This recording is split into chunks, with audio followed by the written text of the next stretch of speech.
Assalamualaikum warahmatullahi wabarakatuh. Rekan-rekan mahasiswa, bertemu lagi dengan saya Fikri Aulia.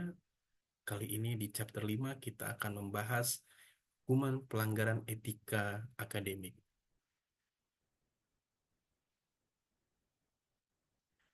Rekan-rekan mahasiswa, sebelum kita memulai diskusi kita, mari kita lihat berita yang sangat menarik. Berikut adalah berita mengenai ketidakjujuran akademik saat pembelajaran online yang ditemui oleh Ence Surahman dalam disertasinya.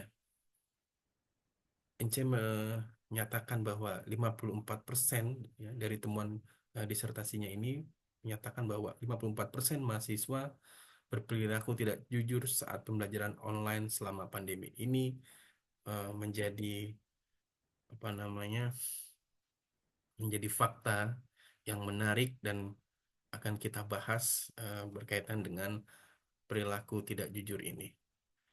Baik, rekan-rekan mahasiswa, dalam bab ini, kita akan membahas berbagai jenis hukuman yang dapat diterapkan kepada pelaku pelanggaran etika akademik di perguruan tinggi.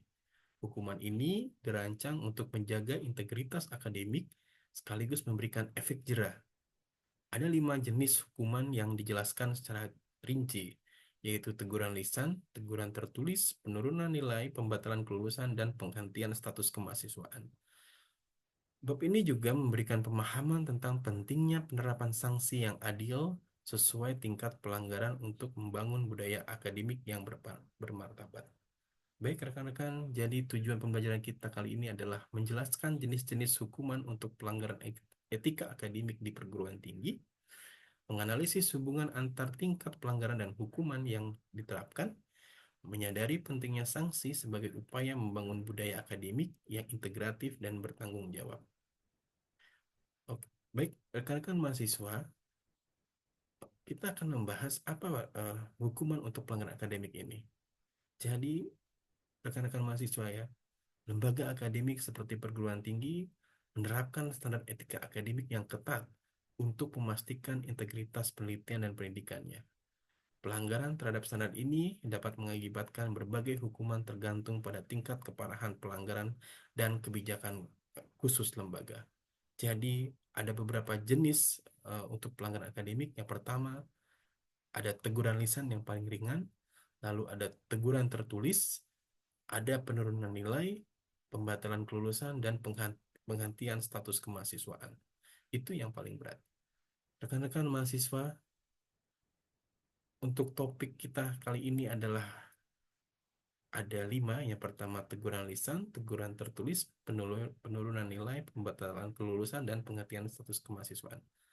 Baik rekan-rekan, jadi teguran lisan ini adalah tindakan disiplin awal oleh institusi akademik untuk menangani pelanggaran kecil terkait integritas akademik, untuk mendidik mahasiswa tentang keseriusan pelanggaran dan mencegah kejadian yang berulang.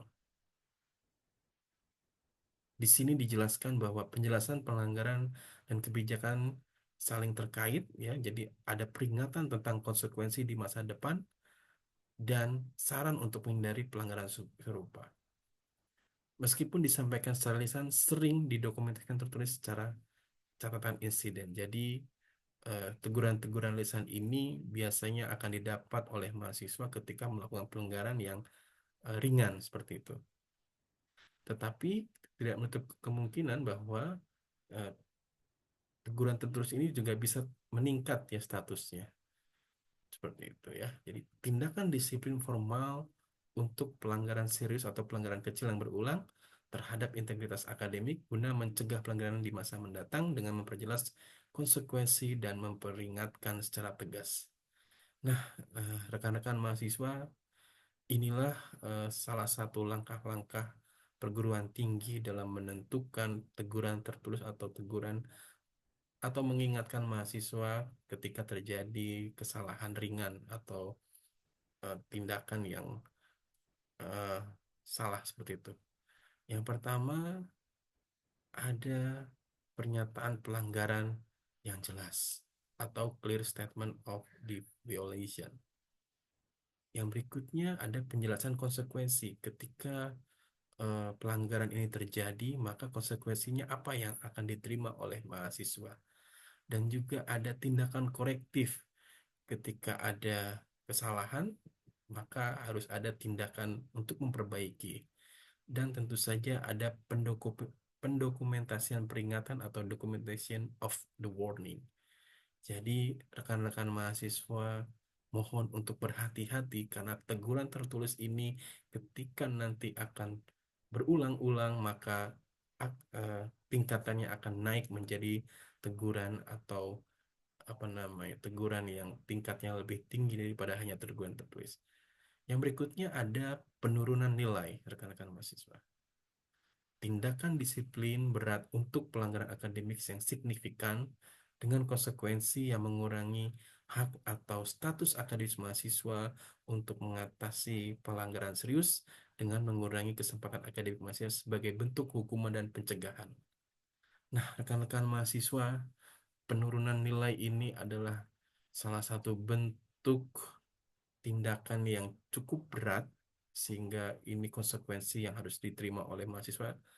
Saya kira ini sangat berat ya, dan ada beberapa langkah yang dilakukan oleh perguruan tinggi. Yang pertama adalah masa percobaan akademik atau academic probation, dan yang paling berat adalah pemecatan dari program akademik ya.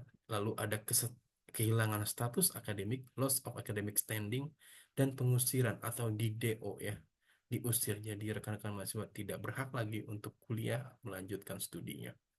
Nah, dari rangkaian penentuan tindakan ini tentu saja melibatkan investigasi formal melalui mekanisme sidang, dan mahasiswa juga diberikan hak untuk banding.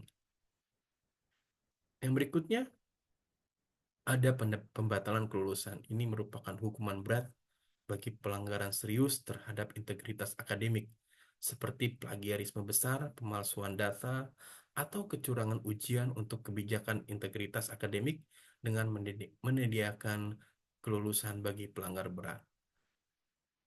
Ada dua contoh. Yang pertama, pelanggaran besar yang melanggar kebijakan integritas akademik, dan keputusan oleh Komite Integritas setelah investigasi formal ini, maka dengan adanya keputusan komite ini eh, tidak diizinkan mengikuti upacara kelulusan, tidak diizinkan dalam menerima ijazah, atau tidak tercatat secara resmi sebagai lulusan. Rekan-rekan mahasiswa, mohon berhati-hati karena pembatalan kelulusan ini sangat mungkin terjadi ketika rekan-rekan mahasiswa melakukan tindakan berat. Yang berikutnya ada pengertian status kemahasiswaan. Di sini pengertian status kemahasiswaan ini bisa terjadi ketika pelanggaran akademis yang berulang-ulang atau pelanggaran akademis yang serius, atau juga perilaku yang sangat mengganggu. Hukuman akademis terberat ini berupa pemindahan permanen mahasiswa dari institusi atau mencabut semua hak dan manfaat akademis. Tentu saja eh, penetapan ini melibatkan investigasi formal melalui mekanisme sidang, dan kesempatan selalu diberikan untuk banding ya untuk mahasiswa. Jadi rekan-rekan mahasiswa, institusi akademik menerapkan sanksi bertingkat dari peringatan lisan hingga pemutusan status mahasiswa. Sesuai tingkat pelanggaran integritas, sanksi ringan bertujuan mendidik, sementara sanksi berat seperti pembatalan kelulusan atau pemutusan status diberikan untuk pelanggaran serius, disertai proses yang adil dan transparan demi menjaga integritas dan lingkungan belajar yang kondusif.